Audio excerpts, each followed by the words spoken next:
Hi friend, ID sir classes में आपका बहुत बहुत स्वागत है। दोस्तों, आज हम लोग जलियांवाला बाग हत्याकांड के बारे में पढ़ेंगे। इसके पहले क्वेश्चन नंबर 1 से लेके 153 तक प्रीवियस वीडियो में अपलोड कर दिए। यदि वो वीडियो नहीं देखे तो वहाँ से आप देख सकते हैं। इसमें पहला क्वेश्चन है कि अमृतसर में जलियांवाला बाग कुख्यात नरसंहार किस दिन घटित हुआ था। आपको बताना कि जलियांवाला बाग हत्याकांड कब हुआ था दोस्तों। तो ये कब हुआ था? 13 अप्रैल 1919 में हुआ था। कब हुआ था? 13 अप्रैल 1919 में हुआ था। ये इसके बारे में देख लेते हैं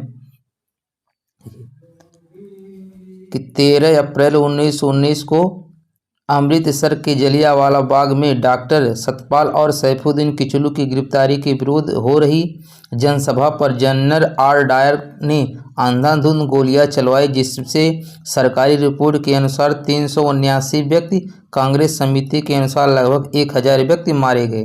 अगला क्वेश्चन है, रविन्द्रनाथ टैगोर ने किस नरसंहार के विरोध में नाइटहुड की उपाधि लौटा दी थी। तो आपको बताना है किसके विरोध में, जो रविन्द्रनाथ टैगोर थे, ठीक है, नाइटहुड की उपाधि लौटा दी थी। तो किसके विरोध में? जलियांवाला बाग नरसंहार के विरोध में। आइए देखते हैं 155 के बाद 156 नंबर। यह है असहयोग आंदोलन। यहाँ से क्वेश्चन बहुत ज़्यादा पूछता है। अब देखिए, खलीफा की अस्थायी शक्तियों की रक्षा के लिए मार्च में बॉम्बे में एक खिलाफत समिति का गठन किया गया था। कब किया गया था ये? 1919 में। कब किया गया था ये? 1919 में किया गया था। इसके बारे में देख लेते हैं। खिलाफत समिति का गठन मार्च 1919 बम्बई में हुआ। खिलाफत समिति का गठन हकीम अजमल खान, मौलाना आज़ाद अली भाइयों, मोहम्मद अली और शौकत अली और हसरत मोहानी के नेतृत्व में किया गया था। महात्मा गांधी की सलाह पर खिलाफत समिति ने असहयोग की नीति अपनाई। अगला क्वेश्चन है, खिलाफत मुद्दे को उठाने के महात्मा गांधी के निर्णय के पीछे मुख्य कारण था। आपको ये बताना है कि खिलाफत मुद्दे को उठाने के महात्मा गांधी के निर्णय का पीछे मुख्य कारण था। तो क्या कारण था?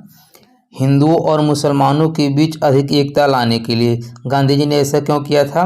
वो चाहते थे हिंदू मुसलमान में एकता हो जाए, ठीक है, इसीलिए वो किए थे।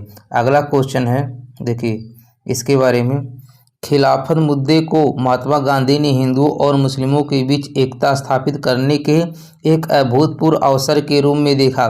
खिलाफत आंदोलन का मुख्य कारण अंग्रेजों द्वारा खलीफा के पद की समाप्ति थी। इसका नेतृत्व भारत में अली बंधु, ये बहुत पूछता है, कौन किए थे? मौलाना मोहम्मद अली और शौकत अली द्वारा किया गया था। अगला क्वेश्चन है, असहयोग आंदोलन क्यों बंद कर दिया गया। आपको बताना असहयोग आंदोलन क्यों बंद कर दिया गया था। तो असहयोग आंदोलन क्यों बंद कर दिया गया था? चौरी चौरा घटना के कारण। क्यों बंद कर दिया गया था? चौरी चौरा घटना के कारण। इसके बारे में देख लेते हैं। यहाँ पर चौरी चौरा घटना से बहुत क्वेश्चन पूछते हैं।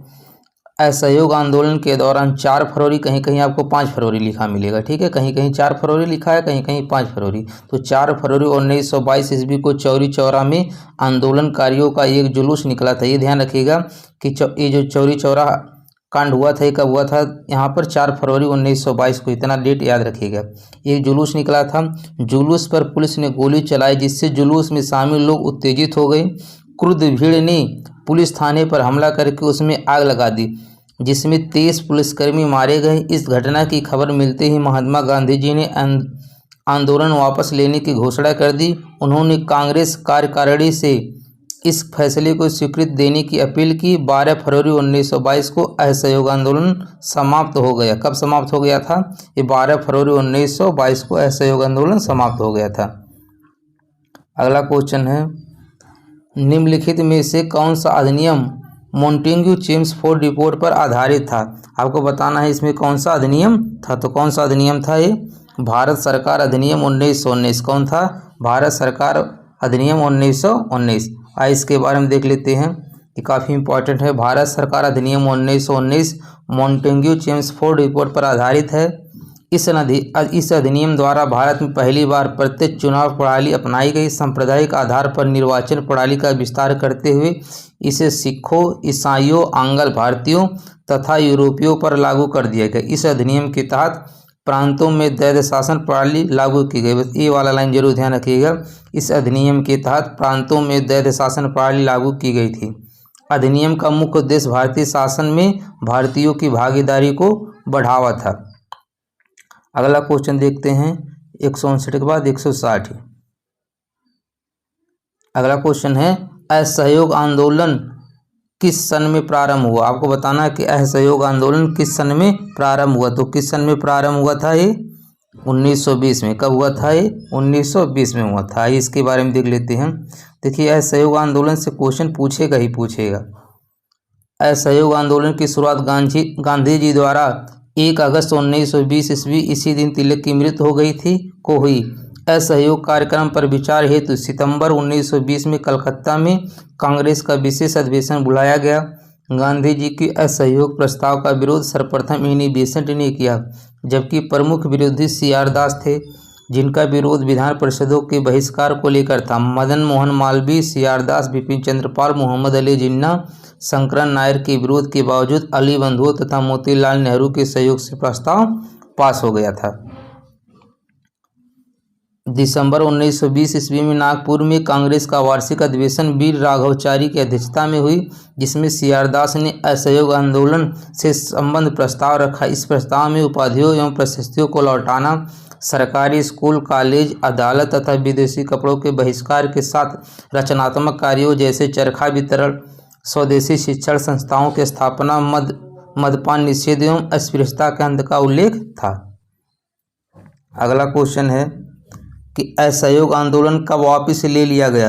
आपको बताना है कि असहयोग आंदोलन कब वापस ले लिया गया था। तो कब ले लिया गया था ये फरवरी 1922 में। कब ले लिया गया था फरवरी 1922 में। 4 फरवरी 1922 को चौरी चौरा गोरखपुर में हुई एक हिंसक घटना के कारण गांधी जी इतने आहत हुए कि उन्होंने 12 फरवरी 1922 को बारदौली में हुई कांग्रेस की बैठक में आंदोलन को समाप्त करने का निर्णय लिया। चौरी चौरा की घटना में उग्र भीड़ ने पुलिस थाने में आग लगा दी, जिसमें 23 पुलिसकर्मी मारे गए थे। अगला क्वेश्चन है चौरी चौरा भारत के किस राज्य में है। तो उत्तर प्रदेश। उत्तर प्रदेश में कहाँ है गोरखपुर में। कहाँ है उत्तर प्रदेश के गोरखपुर में चौरी चौरा है। इसके बारे में आप पढ़ चुके हैं। देखिए ये क्वेश्चन है कि कुछ किताबों में तिथि 5 फरवरी लिखी गई है, कुछ में 4 फरवरी लिखी गई है। अगला क्वेश्चन है चौरी चौरा घटना कब हुई थी। तो कब हुई थी। अब देखिए इसमें 4 फरवरी नहीं दिया तो क्या मानेंगे 5 फरवरी। 5 फरवरी 1922 मानेंगे। क्या मानेंगे 5 फरवरी 1922 मानेंगे। 163 के बाद देखते हैं क्वेश्चन नंबर 164। 164 है चौरी चौरा की घटना जिसके कारण गांधी जी को अपना असहयोग आंदोलन बंद करना पड़ा किस जिले में घटी। तो चौरी चौरा कहाँ पे है बताएं दोस्तों। ये गोरखपुर में है। कहाँ पे है गोरखपुर में है। 164 के बाद अब देखते हैं 165 नंबर। अब हम लोग पढ़ेंगे साइमन कमीशन सविनय अवज्ञा आंदोलन। यहाँ से देखिए क्वेश्चन जरूर बनता है सविनय अवज्ञा आंदोलन से। तो इसमें है पहला क्वेश्चन कि 1930 में महात्मा गांधी द्वारा सविनय अवज्ञा आंदोलन शुरू करने का कारण था। तो सविनय अवज्ञा आंदोलन शुरू करने का कारण था नमक कानून तोड़ने के लिए डांडी मार्च। नमक कानून तोड़ने के लिए डांडी मार्च यही सविनय अवज्ञा आंदोलन शुरू करने का कारण था। आइए इसके बारे में देखते हैं। देखिए 1930 में महात्मा गांधी द्वारा सविनय अवज्ञा आंदोलन को शुरू करने का मुख्य कारण नमक कानून तोड़ने के लिए किया गया डांडी मार्च था। गांधी जी ने साबरमती आश्रम गुजरात से 12 मार्च 1930 को ध्यान रखिएगा। अभी पेट में ये क्वेश्चन पूछा था कि ये जो सविनय अवज्ञा आंदोलन है कहाँ से शुरू किया गया था। तो साबरमती आश्रम गुजरात से शुरू किया गया था। और कब शुरू किया गया था ये 12 मार्च 1930 को अपने 78 अनुयायियों के साथ ब्रिटिश नमक एकाधिकार के खिलाफ डांडी मार्च प्रारंभ किया गया। 240 मील की दूरी तय करने के बाद 6 अप्रैल 1930 को समुद्र तटीय गांव डांडी पहुंचकर मुट्ठी भर नमक बनाकर नमक कानून को तोड़ा। इस कार्य की परिणति देश के विभिन्न क्षेत्रों दर्शना बिहार आदि में सविनय अवज्ञा आंदोलन के रूप में हुई। तो आपको ध्यान रखना है कि सविनय अवज्ञा आंदोलन कब शुरू हुआ था 12 मार्च 1930। खत्म कब हुआ था जो नमक कर के विरोध 6 अप्रैल 1930 को। कितना दूरी चले थे 240 मील। कितने अनुयायी थे 78 थे। अगला क्वेश्चन है डांडी नमक यात्रा के दौरान निम्नलिखित में से किस सामाजिक कार्यकर्ता ने गांधी जी को आंदोलनों को केवल पुरुषों तक सीमित न रखने के लिए राजी किया था। केवल पुरुषों तक सीमित न रखने के लिए राजी किया था। ये कौन थे? इनका नाम था कमला देवी चट्टोपाध्याय। इनका क्या नाम था? कमला देवी चट्टोपाध्याय। गांधी जी को कही थी कि सिर्फ इसमें पुरुषों को मत रखिए, ठीक है। दांडी नामक यात्रा के दौरान कमला देवी चट्टोपाध्याय नामक सामाजिक कार्यकर्ता ने गांधी जी के आंदोलन को केवल पुरुषों तक सीमित न रखने के लिए राजी किया। 24 दिवसीय इस मार्च की शुरुआत गांधी जी ने 12 मार्च 1930 को अहमदाबाद के साबरमती आश्रम से 78 अनुयायियों के साथ की थी। 6 अप्रैल गांधी जी ने समुद्र किनारे डांडी गांव पहुंचकर नमक कानून तोड़ा। यहीं से सविनय अवज्ञा आंदोलन की शुरुआत हुई थी। तो अब देखते हैं 166 के बाद 167।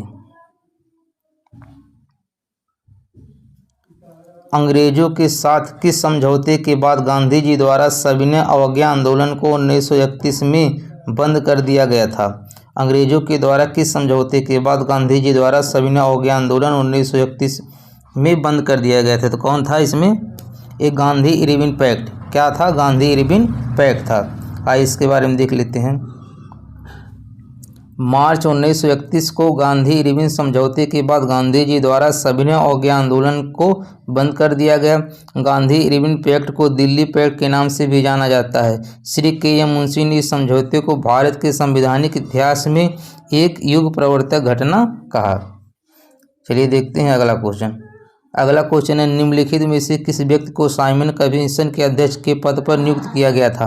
तो जो साइमन कमीशन आया था इसके अध्यक्ष पद पर किसको नियुक्त किया गया था? तो इसके नाम में ही साइमन था। इसका नाम था सर जॉन आल्सब्रुक साइमन। देखिए इसके नाम में ही साइमन आता है, सर जॉन आल्सब्रुक साइमन। अब देखिए इससे भी क्वेश्चन पूछता है। सर जॉन आल्सब्रुक साइमन को साइमन कमीशन के अध्यक्ष पद पर नियुक्त किया गया था। इस कमीशन में 7 सदस्य थे जो सभी ब्रिटेन के संसद से मनोनीत थे। यही कारण था कि इसे श्वेत कमीशन कहा गया। साइमन कमीशन की घोषणा 8 नवंबर 1927 ईस्वी को हुई थी। अगला क्वेश्चन है, डांडी मार्च जिसे साल्ट मार्च और डांडी सत्याग्रह के नाम से भी जाना जाता है, निम्नलिखित में से किस आंदोलन के शुरू होने का कारण बना? आपको बताना किस आंदोलन के शुरू होने का कारण बना। तो इसमें कौन सा हो जाएगा? इसमें हो जाएगा सविनय अवज्ञा आंदोलन। इसके बारे में भी अभी ऊपर पढ़ चुके हैं, ठीक है। ये क्या हो जाएगा? सविनय अवज्ञा आंदोलन। ये कब शुरू हुआ था, कैसे हुआ था, इसके बारे में आप ऊपर भी पढ़े हैं।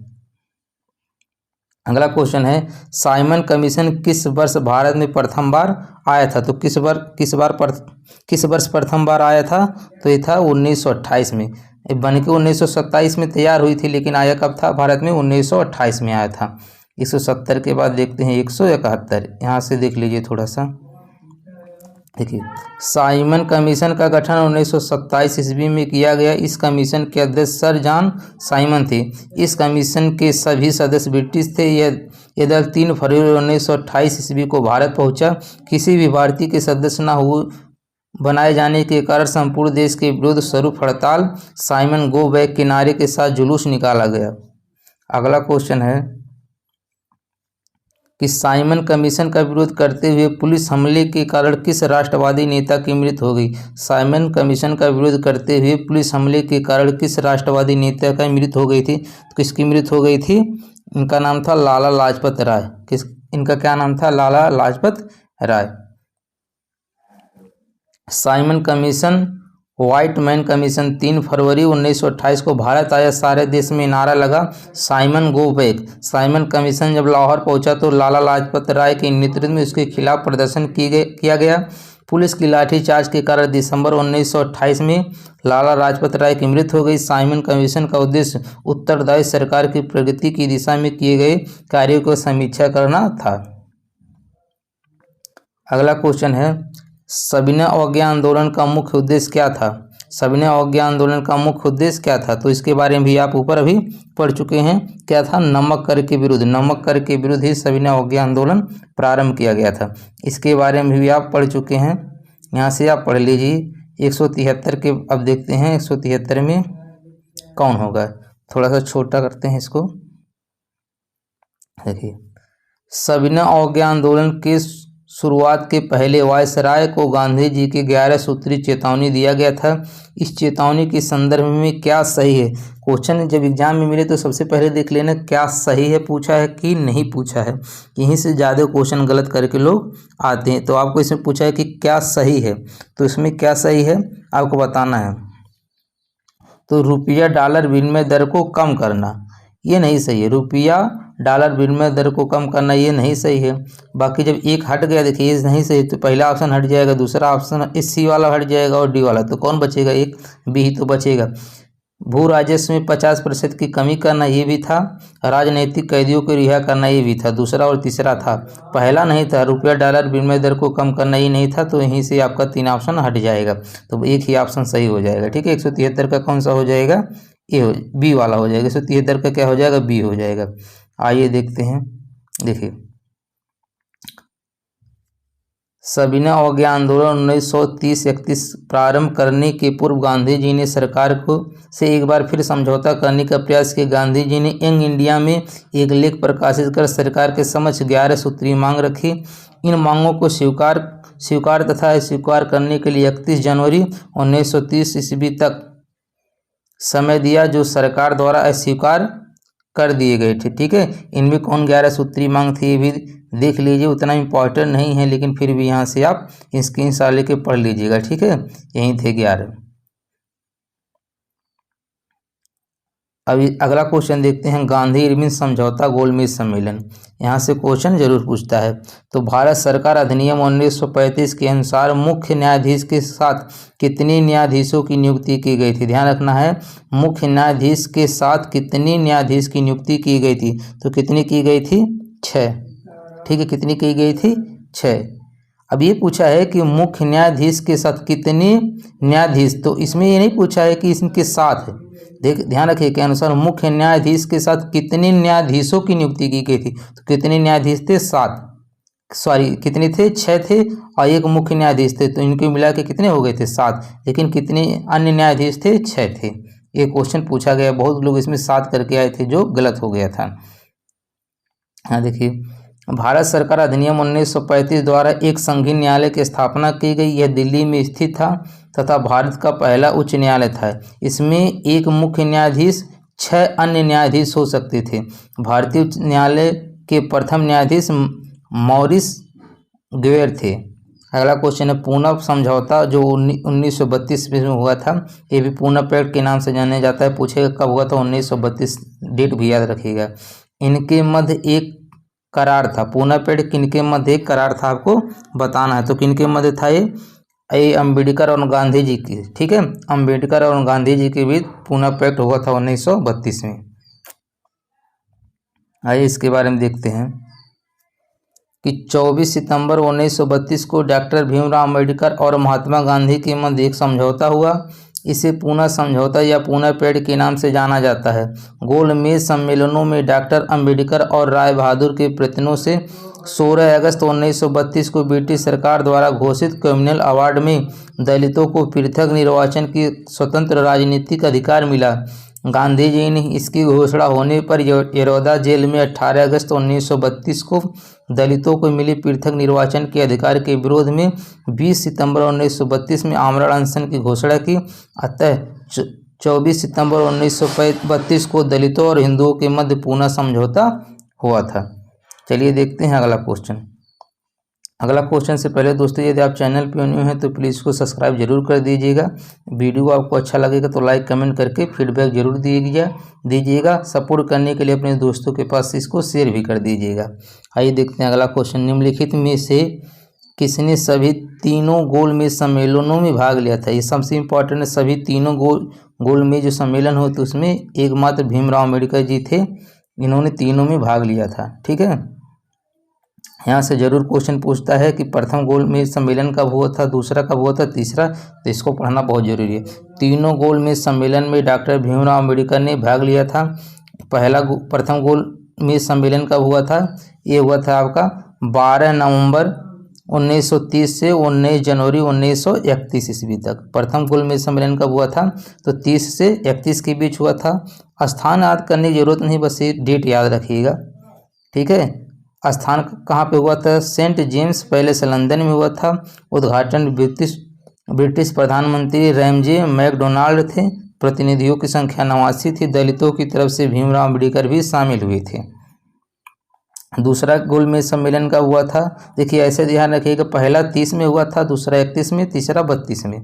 तो द्वितीय गोलमेज सम्मेलन 7 सितंबर 1931 से 1 सितंबर 1931 तक कब हुआ था? दूसरा गोलमेज सम्मेलन 31 में हुआ था और तृतीय गोल्ड सम्मेलन कब हुआ था? 32 में। इतने याद रखिए, इतने से आप काम हो जाएगा। अगला क्वेश्चन है, बाकी आप डिटेल में याद कर सकते हैं तो और अच्छी बात है। निम्नलिखित में से कौन से महत्वपूर्ण व्यक्ति सभी गोलमेज सम्मेलन में भाग लिए थे? तो इनका नाम था भीमराव अंबेडकर। तो 177 का क्या हो जाएगा? डी हो जाएगा। अब देखते हैं 178 है मुस्लिम लीग। जवाहरलाल नेहरू के नेतृत्व में मुस्लिम लीग अंतरिम सरकार में कब सम्मिलित हुई थी? जवाहरलाल नेहरू के नेतृत्व में मुस्लिम लीग अंतरिम सरकार में कब सम्मिलित हुई थी? तो कब सम्मिलित हुई थी आपको बताना है। तो कब सम्मिलित हुई थी? ये 24 अक्टूबर 1946 कब हुई थी? 24 अक्टूबर 1946 में सम्मिलित हुई थी। तो 178 का कौन सा हो जाएगा? सी हो जाएगा। आइए यहाँ से देखते हैं। पंडित जवाहरलाल नेहरू के नेतृत्व में 24 अगस्त 1946 को अंतरिम सरकार की घोषणा की गई तथा 2 सितंबर 1946 को इसका गठन हो गया। प्रारंभ में मुस्लिम लीग इसमें भाग नहीं ली थी, लेकिन 26 अक्टूबर 1946 को मुस्लिम लीग ने अंतरिम सरकार में शामिल हो गई। 24 अक्टूबर दिया है जो गलत है, इसमें क्या होना चाहिए एग्जैक्ट डेट? 26 अक्टूबर 1946 को मुस्लिम लीग अंतरिम रूप से शामिल हुई थी। चलिए देखते हैं अगला क्वेश्चन। अगला क्वेश्चन है, मुस्लिम लीग के लाहौर सत्र में पाकिस्तान की मांग में की गई थी। तो मुस्लिम लीग के लाहौर सत्र में पाकिस्तान की मांग किस सन में की गई थी आपको बताना है। तो किसमें की गई थी? 1940। मुस्लिम लीग के लाहौर सत्र में पाकिस्तान की मांग 1940 में की गई थी। कब की गई थी? 1940 में की गई थी। अब यहाँ से देख लीजिए कि 23 मार्च 1940 को मुस्लिम लीग के लाहौर अधिवेशन की अध्यक्षता करते हुए मोहम्मद अली जिन्ना ने भारत से अलग मुस्लिम राष्ट्र पाकिस्तान की मांग की। पाकिस्तान शब्द के जन्मदाता इनका नाम था चौधरी रहमत अली। ये भी क्वेश्चन पूछा है, पाकिस्तान शब्द के जन्मदाता कौन थे? चौधरी रहमत अली थे। चलिए देखते हैं अगला क्वेश्चन। अगला क्वेश्चन है, 16 अगस्त 1946 को प्रत्यक्ष कार्रवाई दिवस मनाया गया। 16 अगस्त 1946 को प्रत्यक्ष कार्रवाई दिवस मनाया गया था। तो किसके द्वारा मनाया गया था आपको ये बताना है। तो किसके द्वारा मनाया गया था? ये मुस्लिम लीग द्वारा। किसके द्वारा मनाया गया था? ये मुस्लिम लीग द्वारा मनाया गया था। आइए यहाँ पर देख लेते हैं कि 16 अगस्त 1946 को मुस्लिम लीग द्वारा सीधी कार्यवाही दिवस मनाया गया। इसलिए वायसराय ने पंडित जवाहरलाल नेहरू को अंतिम सरकार बनाने के लिए 12 अगस्त 1946 को निमंत्रण भेजा, जिसे जवाहरलाल नेहरू ने स्वीकार कर लिया। मुस्लिम लीग ने जिन्ना के नेतृत्व में इसके विरोध में पाकिस्तान को प्राप्त करने के लिए प्रत्यक्ष कार्यवाही की धमकी दी थी। अगला क्वेश्चन है, देखिए अगला क्वेश्चन है, निम्नलिखित में से कौन सी घटना की प्रतिक्रिया में भारत छोड़ो आंदोलन चलाया गया था? निम्नलिखित में से कौन सी घटना की प्रतिक्रिया में भारत छोड़ो आंदोलन चलाया गया था? तो किसके चलाया गया था आपको बताना है। तो ये था क्रिप्स मिशन की विफलता।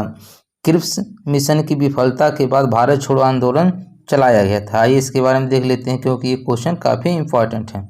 भारत छोड़ो आंदोलन क्रिप्स मिशन की विफलता पर चलाया गया था। 8 अगस्त 1942 को महात्मा गांधी ने ब्रिटिश शासन को समाप्त करने का आह्वान दिया और मुंबई में अखिल भारतीय कांग्रेस कमेटी के सत्र में भारत छोड़ो आंदोलन की शुरू करने का निश्चय लिया। ये भी डेट याद रखिएगा कब था? ये 8 अगस्त 1942 को। ठीक है। करो या मरो का नारा किसने दिया था? करो या मरो का नारा ये महात्मा गांधी ने दिया था। किसने दिया था? ये महात्मा गांधी जी ने दिया था। ये भारत छोड़ो आंदोलन के दौरान दिया था। ठीक है। अगला क्वेश्चन है, करो या मरो का नारा महात्मा गांधी जी द्वारा भारत छोड़ो आंदोलन 1942 में किस समय दिया गया? यह आंदोलन 9 अगस्त 1942 को शुरू हुआ। कब शुरू हुआ गया था? 9 अगस्त 1942 को शुरू हुआ।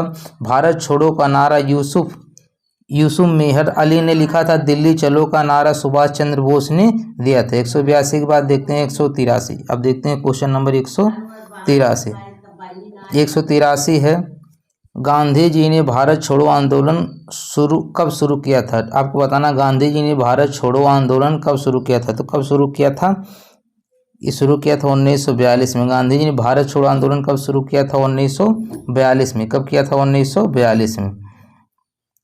आइए देखते हैं इसके बारे में। गांधी जी ने भारत छोड़ो प्रस्ताव को कांग्रेस कार्य समिति ने 8 अगस्त 1942 को स्वीकार कर लिया। भारत छोड़ो आंदोलन की शुरुआत 9 अगस्त 1942 को हुई। इसी आंदोलन में गांधी जी ने करो या मरो का नारा दिया। अगला क्वेश्चन है, किस आंदोलन के लिए महात्मा गांधी द्वारा करो या मरो का नारा दिया गया था? किस आंदोलन के द्वारा? तो भारत छोड़ो आंदोलन के दौरान करो या मरो का नारा महात्मा गांधी द्वारा दिया गया था। इसके बारे में भी आप पढ़ चुके हैं। अब देखते हैं क्वेश्चन नंबर 185। 185 में है, महात्मा गांधी ने किस आंदोलन के लिए करो या मरो का नारा दिया था? तो किसके द्वारा दिया था? भारत छोड़ो आंदोलन के दौरान। भारत छोड़ो आंदोलन के दौरान दिया था। अगला क्वेश्चन है कि भारत छोड़ो आंदोलन या अगस्त आंदोलन 8 अगस्त 1942 को महात्मा गांधी द्वारा अखिल भारतीय कांग्रेस समिति सत्र में चलाया गया एक आंदोलन था। तो बताना है कि जो भारत छोड़ो आंदोलन 8 अगस्त 1942 को महात्मा गांधी द्वारा अखिल भारतीय कांग्रेस समिति को किस जगह से चलाया गया था? तो ये मुंबई से चलाया गया था। इसके पहले आप एक चीज़ें पढ़ चुके हैं, ठीक है। कहाँ चलाया गया था? मुंबई से चलाया गया था।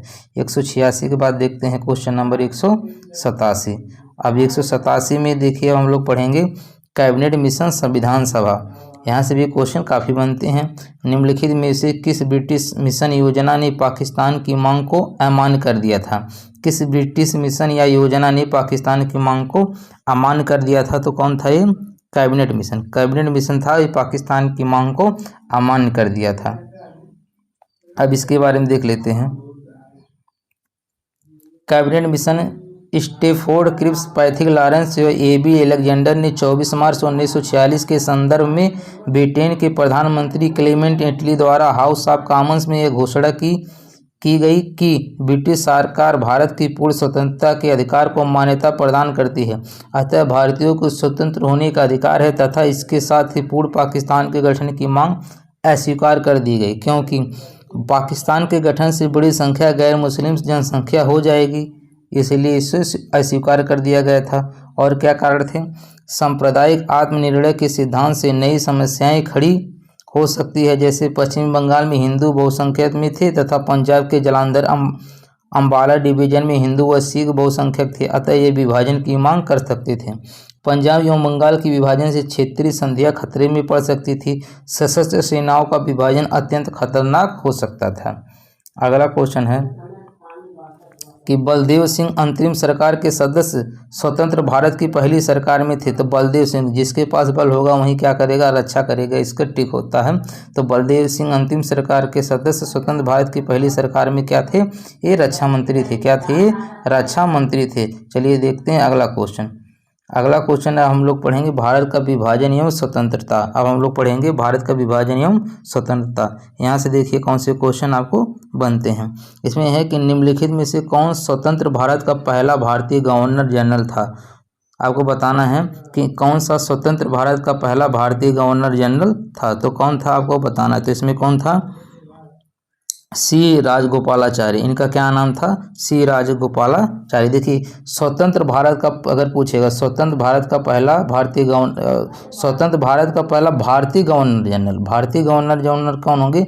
सी राजगोपालाचारी होंगे। और स्वतंत्र भारत का पहला अगर भारतीय ना दिया रहेगा तो उसका ऑप्शन माउंटबेटन हो जाता है।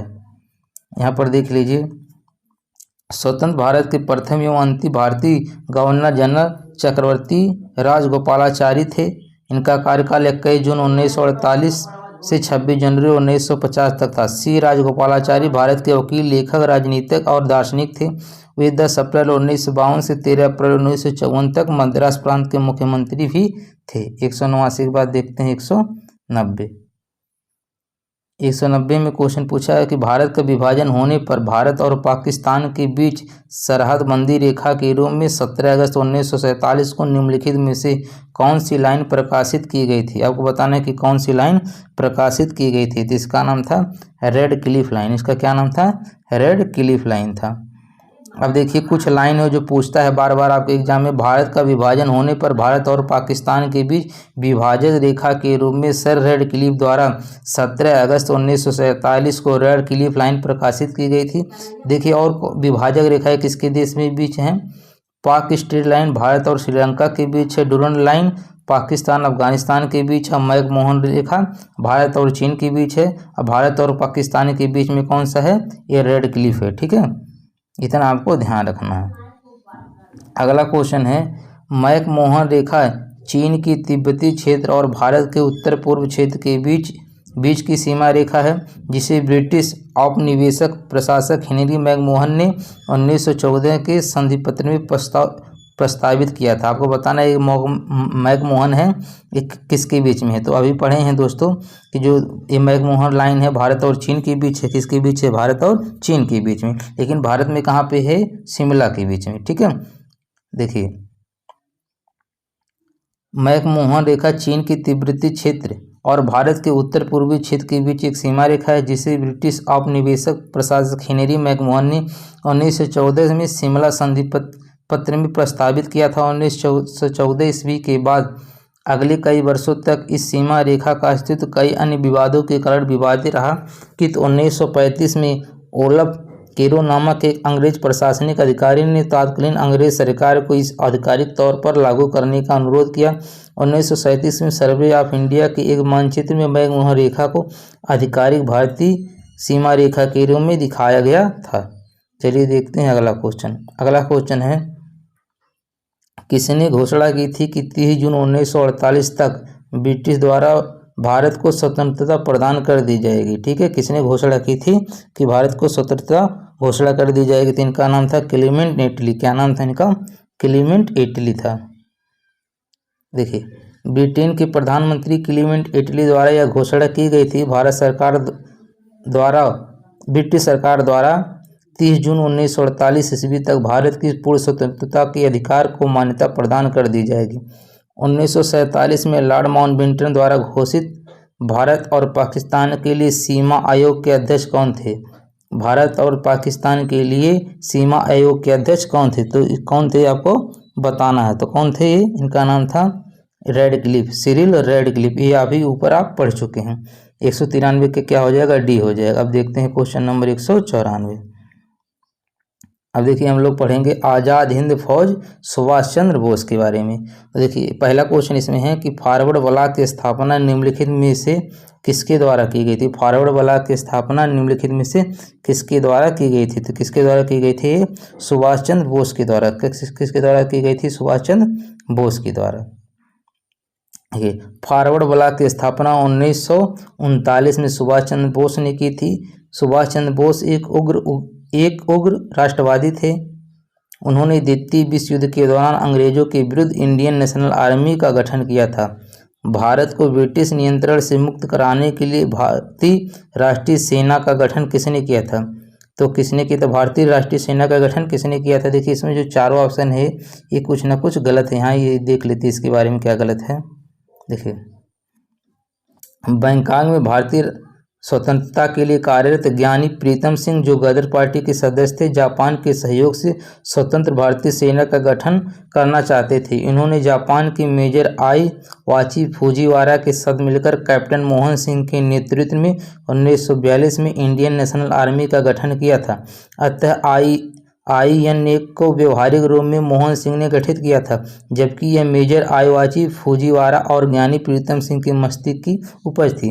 जापानियों से वैचारिक मतभेद के चलते मोहन सिंह को गिरफ्तार कर लिया गया और INA का नेतृत्व रास बिहारी बोस द्वारा सुभाष चंद्र बोस को सौंप दिया था। अतः इसे ही द्वितीय नेशनल आर्मी की संज्ञा दी जाती है।